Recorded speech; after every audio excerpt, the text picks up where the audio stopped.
Hello student, welcome to Bandhan study class official ইউটিউবে তোমাদের সবাইকে শুভেচ্ছা জানাই।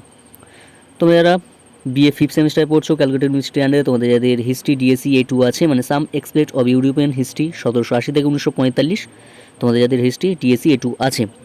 দেখো, এই হিস্ট্রি ডিএসসি A2 কোশ্চেন প্যাটার্নটা আমি তোমাদেরকে বলে দিই। তোমরা যারা ফোর্থ সেমে, থার্ড সেমে, সেকেন্ড সেমে, ফার্স্ট সেমে যে হিস্ট্রি তোমরা পরীক্ষা দিয়েছিলে, শর্ট প্রশ্ন ছিল, সেই শর্ট প্রশ্ন কিন্তু এবার ফিফথ সেম থাকবে না।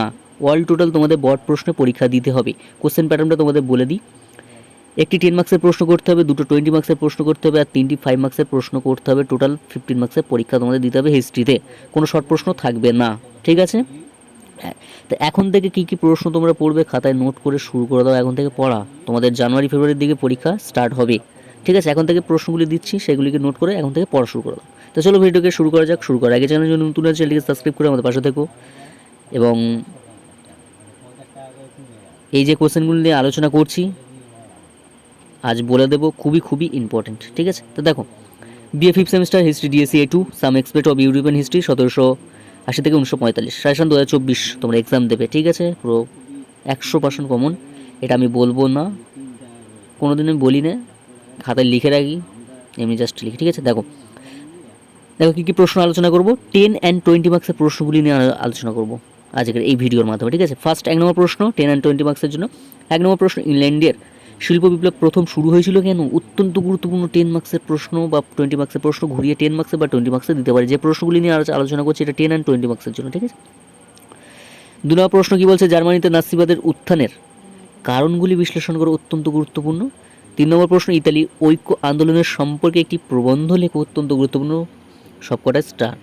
এখানে যে প্রশ্নগুলি আলোচনা করছি কিন্তু সবটাই ভেরি ভেরি ইম্পর্টেন্ট।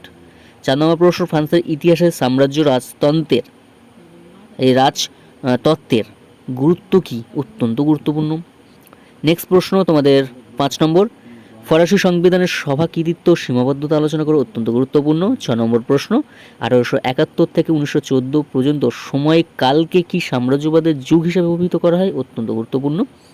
7 নম্বর প্রশ্ন, 1848 সালে ফ্রান্সের ফেব্রুয়ারি বিপ্লবের কারণ ও ফলাফল আলোচনা করো, অত্যন্ত গুরুত্বপূর্ণ।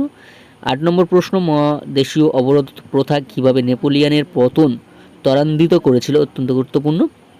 নেক্সট তোমাদের 9 নম্বর প্রশ্ন, ইতালিতে ফ্যাসিবাদের উত্থানকে তুমি কিভাবে ব্যাখ্যা করবে? অত্যন্ত গুরুত্বপূর্ণ। 10 নম্বর প্রশ্ন, প্রথম বিশ্বযুদ্ধ কি অনিবার্য ছিল?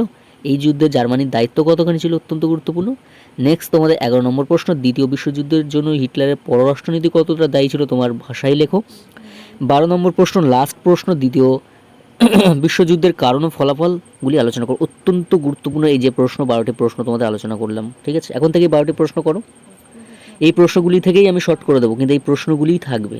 তোমরা যদি 12টি প্রশ্ন করতে পারো এখন থেকে, তোমাদের আমি বলছি 10 and 20 মার্কসের প্রশ্ন পুরো কমন পাবে, ঠিক আছে? এবং যেখানে প্রবলেম হবে অবশ্যই কমেন্ট করবে, আমি বলে দেবো। তাই আজ এখানে শেষ করলাম। তোমার সবাই ভালো থেকো, সুস্থ থেকো, বন্ধু স্টাডি ক্লাসে যুক্ত থেকো, চ্যানেল যুক্ত থাকলে সাবস্ক্রাইব করে আমাদের পাশে থেকো। দেখা হচ্ছে পরবর্তী সাজেশনের ভিডিও নিয়ে।